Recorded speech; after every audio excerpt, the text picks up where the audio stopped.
I'm Matt. I'm Carrie. We are the Stagmer Brothers of Baltimore Knife and Sword. We're going to be building some of your favorite weapons, and some weapons that you've never seen before. This is Man-at-Arms, Reforged. We want to thank Soul Calibur for sponsoring this episode. With the 20th anniversary of Soul Calibur, for Soul Calibur 6, we've decided to build both Soul Calibur and Soul Edge. They are ornate, huge, intricate, and beautiful. So for Soul Calibur, we've got these massive forgings. We'll get our sizing, and then we'll have to switch over to Soul Edge, which is a massive thing with organic elements to it, big eye and all kinds of form. It's a little outside of what we normally do. But we'll be able to bring it all together and show you how we can destroy things with these when we get to the end. To begin forging our Soul Calibur blades, we've decided to make one of the most complicated swords we've probably ever made even more complicated by making the blades out of Damascus or pattern welded steel. What we have is some 1095 and some 15 and 20.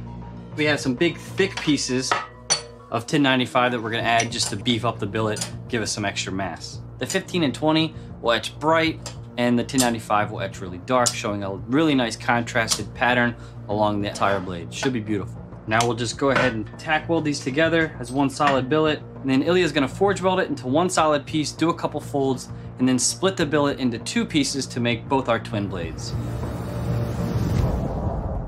Soul Calibur was formed from the shards of Soul Edge. I'm not going to go make Soul Edge and then break it just so I can make Soul Calibur and then make Soul Edge again. This is a sword company, and we test our blades rigorously. So I have a whole bunch of broken Damascus bits that I'm going to be welding up periodically onto the main billet.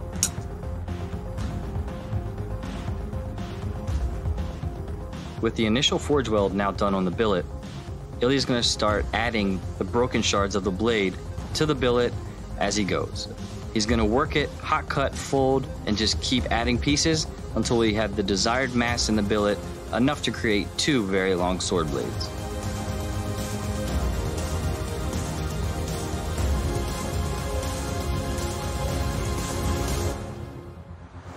The Soul Calibur and the Soul Edge have the abilities to adapt to their wielder spirit and personalities. So, for example, in Soul Calibur 6, we will have the Soul Edge that will adapt to Siegfried, because Siegfried is Nightmare, and Siegfried has a really big weapon, sword that is really heavy, and we have Xiangfa that has Chinese swords based on the traditional Jian that is becoming Soul Calibur. It will be a bit bigger and forceful. It's still elegant, I think.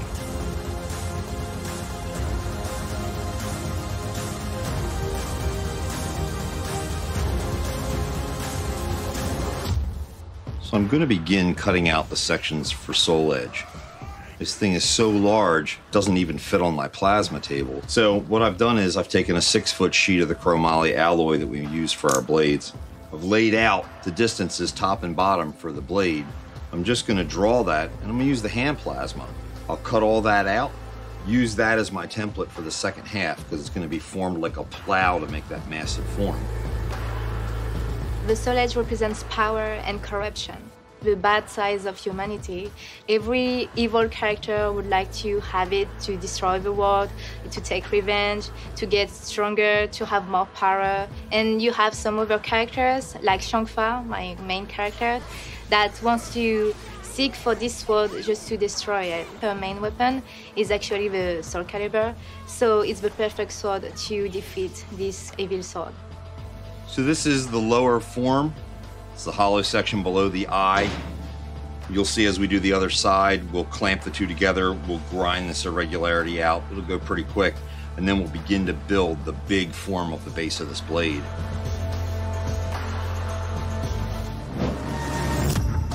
With the folds now complete and the layer count almost around 1,000, it's time to start drawing out our blades.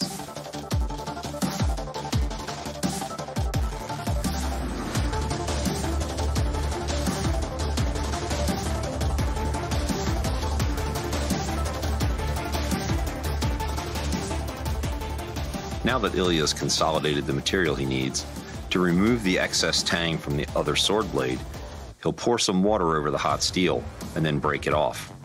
This is often much faster than waiting for something to cool down and using a saw.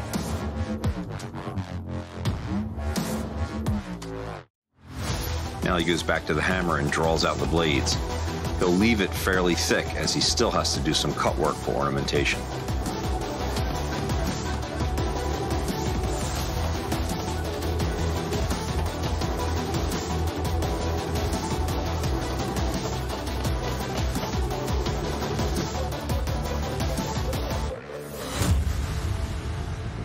With our 2 Damascus bars now forged out quite a bit to length, it's time to start establishing our pattern. I'm gonna use a hand grinder, clamp our bars in the vise, and just score lines all the way down the bars. And once Ilya forges that out to its final length, it'll create what's called a ladder pattern.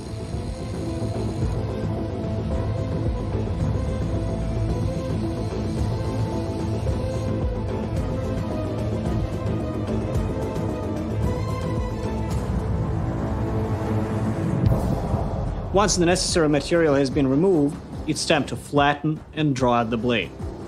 Flattening at this stage will disrupt the pattern just enough to produce the effect known as the ladder. I'm going to start forging on this blade while Matt finishes removing the material from the second one.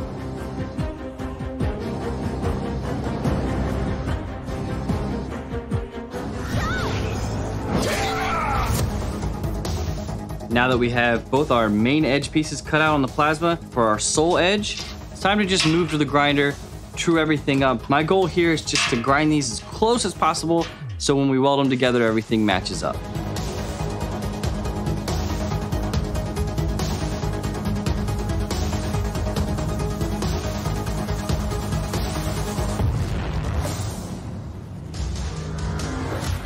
Now that he has the length, he'll hand forge the tip on the sword. We wouldn't really worry too much about that. We'd often grind these, but when we have a pattern from the pattern welding, it's very important that you do this with forging. It'll change the way the pattern goes around the tip, and it's very obvious to an experienced eye. The blade is curving towards the edge rather than away from the edge, and maintains mostly a straight shape. And that's because I'm using the proper hammer technique. When you're hammering right, you're basically throwing the hammer through the anvil to the other side, and you're compressing the steel onto itself. And all the forces are equal between the hammer, the anvil, and side to side. As a result, the blade becomes straight. You can forge for much longer, since you're creating heat rather than losing it, and your Damascus pattern is nice and beautiful instead of odious.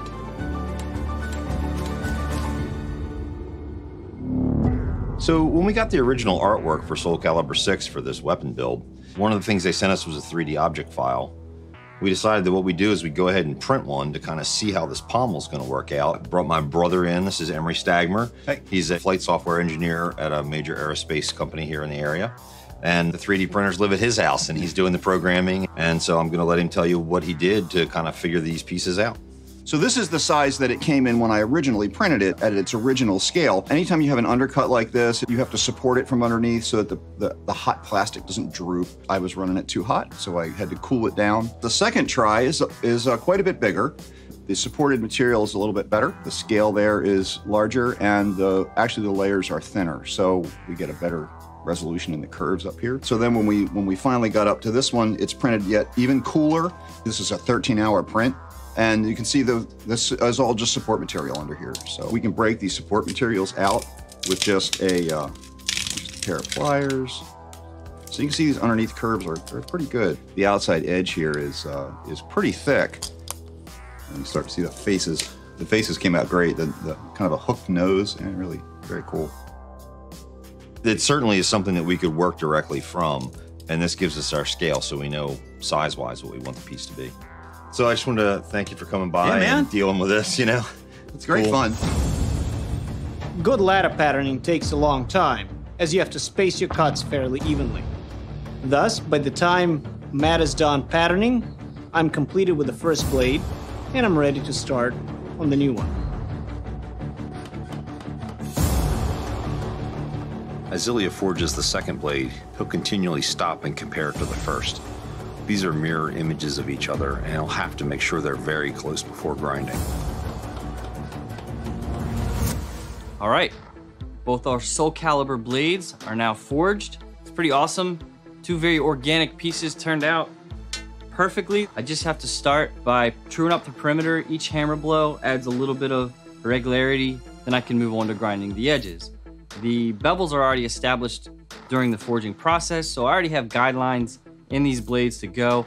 I just have to start grinding on them, get them down to the proper thickness, and then we can heat treat.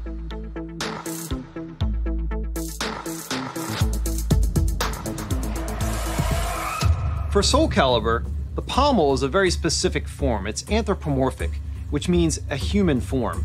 This one is specifically female. She has 4 faces, one facing forward, 2 to each side, and 1 in the back.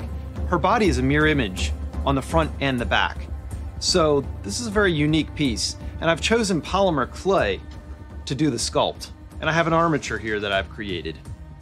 Just gonna start molding it into shape until I get the form that I want. What's nice about this polymer clay is it can be baked in an oven at 275 degrees and it'll fully harden and cure. We'll then make a mold of it and use it to inject wax into, which will then be used in the lost wax casting process to make the pommel. As you can see, I've made a lot of forward progress here. I only have 1 face though, and not 4. Now the reason for this is I'm gonna make a mold of it after it's been hardened. We're gonna make a front and a back, and then take 2 faces from the mold and assemble them onto the sides of the face. The blade's now rough ground. It's time to move on to heat treat. We can't allow these blades to saber or bend whatsoever because they're gonna be mounted side by side. So Ilya's gotta be super careful with his heat and make sure the quench is nice and even. After the first quench is complete, Ilya hands the blade off to me while it's still nice and warm. I now move to the vise and do a little bit of straightening. Everything turned out great.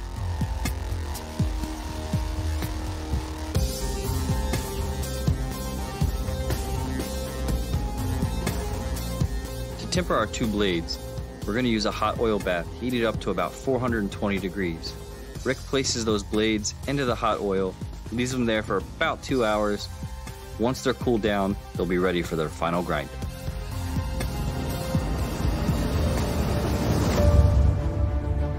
Now that these blades have been heat treated, Matt will begin doing the finishing grinding and polishing. It'll take an extreme amount of time to do these long blades. He's got to be very careful and produce high finishes so that when we take them to the etch, all the pattern is revealed.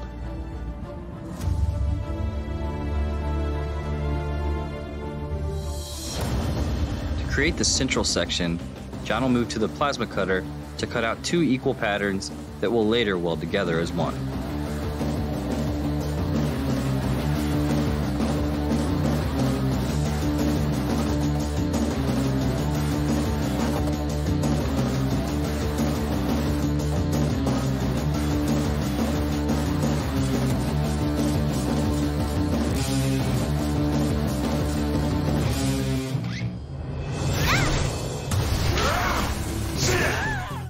To make the handle for Soul Edge, I select 3 pieces of 1018 1-inch square. The first thing that I'm going to do is I'm going to round this over unevenly on the power hammer. The unevenness is necessary as it replicates the texture that you see in the game. After the pieces are round, they're going to be welded and twisted in the press with the assistance of several people, as the structure to be twisted will be very thick.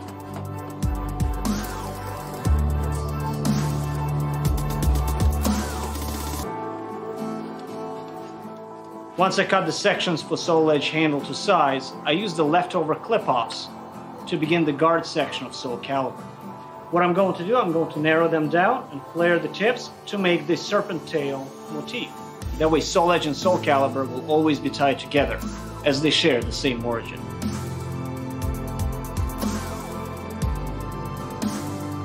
After we've taken the round bar and flared it out, it's time to lay in our texture to make the wings. I will assist Ilya by holding the material, as he uses a hammer and a chisel to create the proper texture.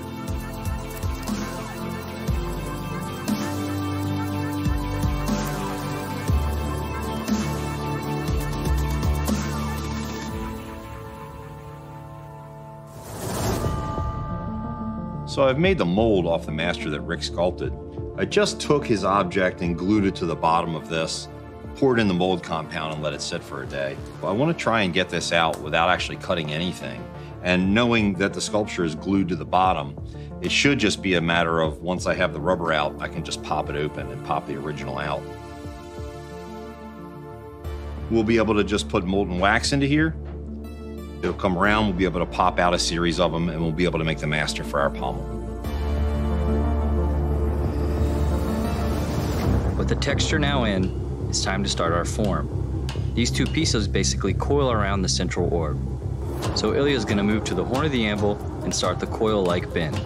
This will take several heats, but in the end, it'll be just right. The bend itself isn't that difficult. The tricky part is making two exactly the same. Every character in Soul Calibur has a different kind of fighting style. You will see by the weapon they have if they are fast or slow, what kind of distance they have with their weapon.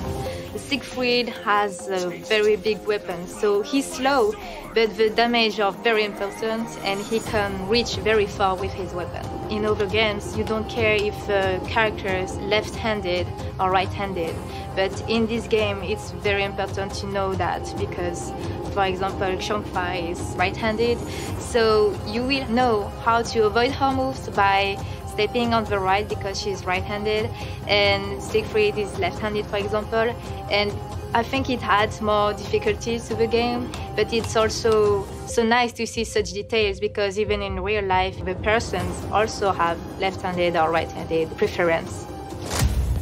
So now I'm going to be casting the pommel for Soul Calibur. You saw Rick do this sculpture. I made 4 waxes for him so that he could do the front and the back, which are the same, and then cut the heads off and add them in. What I'm going to be doing now is I'll set a flask around the outside of it. I'll mix up investment, which is plaster with silica in it. We'll vacuum, debubble it so that it's nice and clean. It'll get poured around here.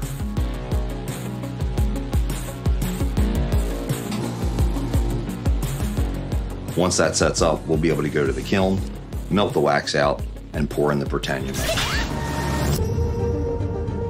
Matt and Ilya now twist the 3 bars together to create the handle section on Soul Edge. This is fairly difficult. These are solid pieces. They'll be using large wrenches, twisting this around. We'll then have to form this piece and create the pommel as well.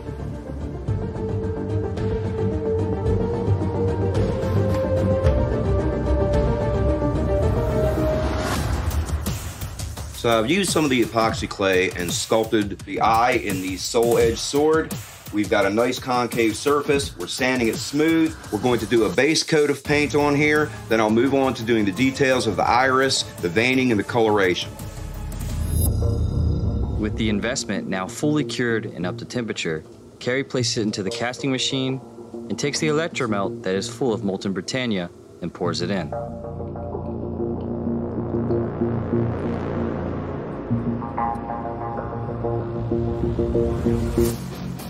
Now we finished sanding, putting the base coat of color on.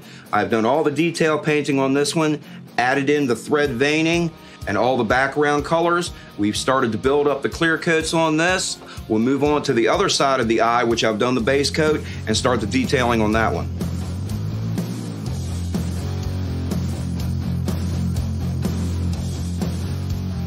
I'm going to keep working on the iris on this, then I'll do the outside painting and the rest of the eyeball, add that thread veining in, clear coat, and we'll have a match for the other side. To create the edge for this weapon, Ilya takes a section of 1045, knocks it down into a bar, and draws it out to create the shape we need.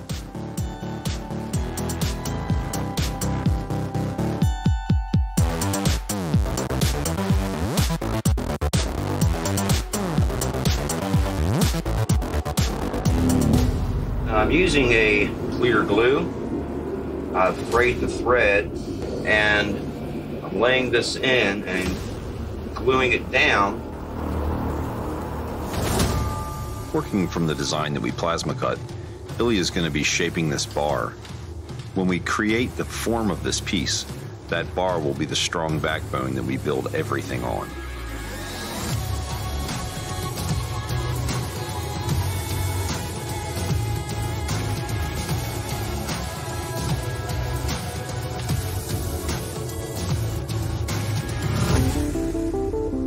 I was finally able to get the pommel out of the investment and get it clean. Rick will now go through, trim all the flashing, and clean the surfaces.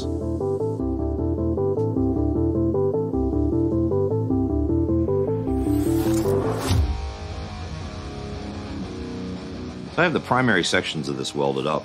We've spread it out. Got to have room for the eye. But even now, this is a pretty heavy thing. What I'm going to do now is I'm just going to go in and start blending this weld. We've got our hard steel for the front edge that we've welded in place in the center. So I've got to leave that and get an edge down on it. I'm pretty sure we're going to have to swap off to a couple of guys.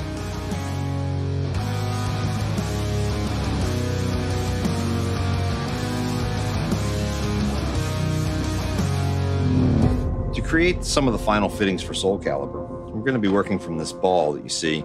It gets supported by claws from above, claws from below, that then attach to the wing sections and go down to the blade. The upper claws go to a flange. That flanging section is going to be up where the handle sits down on top. So it's that double flange that I'm going to be cutting. I'm going to cut into the face here. I've bored a 1-inch hole through. That's really just so that I have a tang area to come through and then meet the handle. Once I've made that cut, I can come back to the outside and I'll be cutting that V shape that causes the flange and actually takes a huge amount of weight out of this piece. And that'll be the final section that I need. Then I've got all the pieces I can stack up through to create this sword.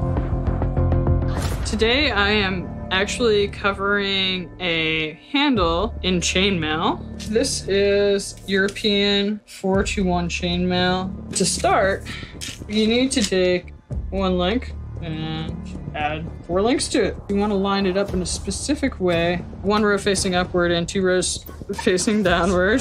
You just keep connecting, but now you're connecting 2. And as you can see, it still maintains the 4-to-1 concept because this link in the middle is going to be followed by a link that goes through these 2 next links. I'm going to keep on adding more links, and hopefully soon we will see a very awesome sword hilt.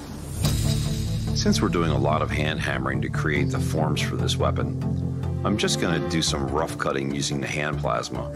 I'll get it into Bill's hand, and as he begins to raise that form, we'll be able to grind it and take off all the excess material. So here I have the top of our soul edge sword. What I have to do now is I have to go through and add a bit more shape to the sides here to kind of make it a bit more like a muscle. What I'm going to do now is just take my hammer, go into this dishing stake, adding a bit more form. When I think of the 20th anniversary of Soul Calibur, I'm thinking, oh, I'm getting old. Because I started when I was 7 years old. And I grew up really with it. I was going in tournaments, I was traveling all over the world. So now, Soul Calibur 6 has been announced, and I really have to stop working a little in France because I want to be a professional player for Soul Calibur 6. To create the border for our back fin piece, John's going to be welding on some round rod and carefully shaping it and welding it as he goes. This will complete the border of our piece.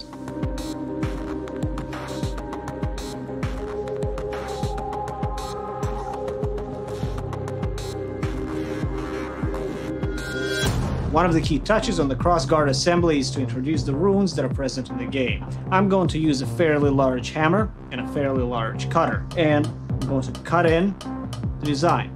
Now, the procedure is technically engraving, however, the tools are so big, it's more proper to call this chiseling.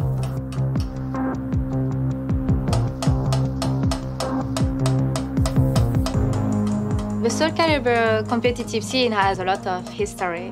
It started with the France and America rivalry in 2001. I was only 10 years old, and I beat an American champion 10-3. In 2003, the French champion won.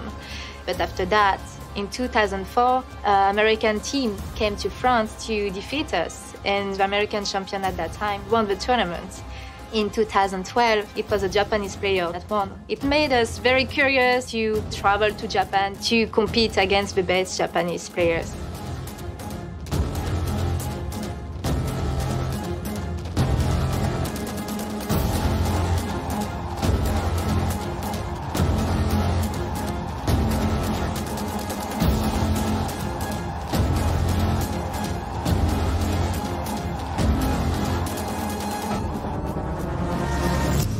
To create what looks like 3 eyes, John drills 3 holes up either side of the blade, and then places grommets in a bolt to create the final look.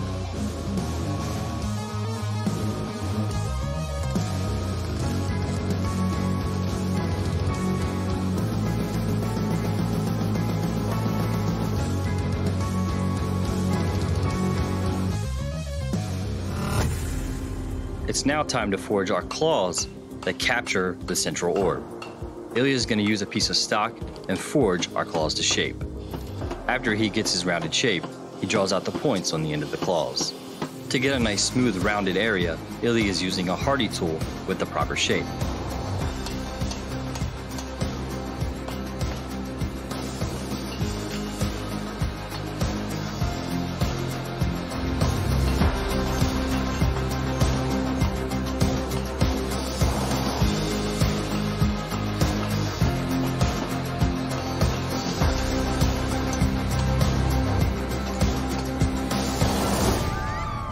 Ilya will be welding rods to attach to our handle that run the full length of the blade, creating a web-like structure that will not only add strength to the build, but will allow us to add all the other pieces to them later.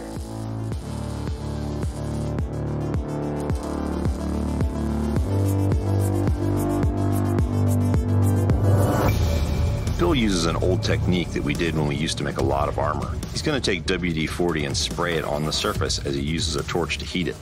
That's going to blue the surface. It retains a very permanent color like this.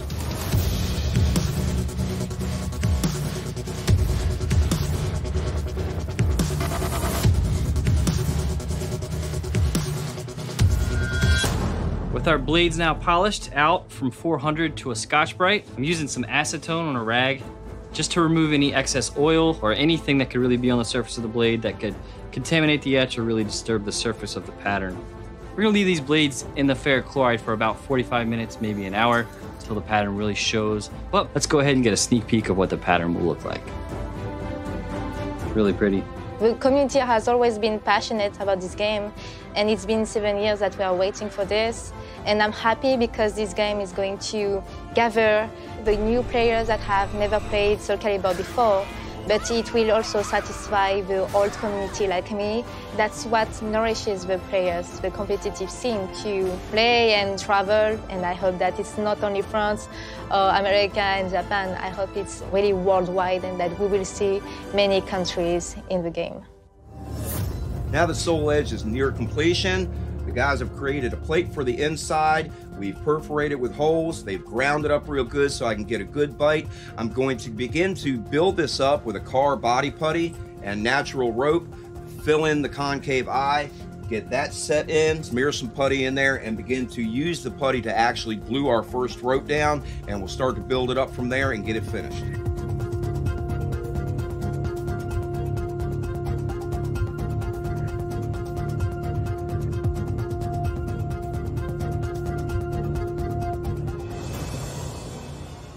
It was a first for us here on Man-at-Arms to make such massive builds and to make 2 of them. There were so many requests for one or the other or for both that we made the decision and stepped up on this.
We want to thank Soul Calibur 6 for sponsoring this episode.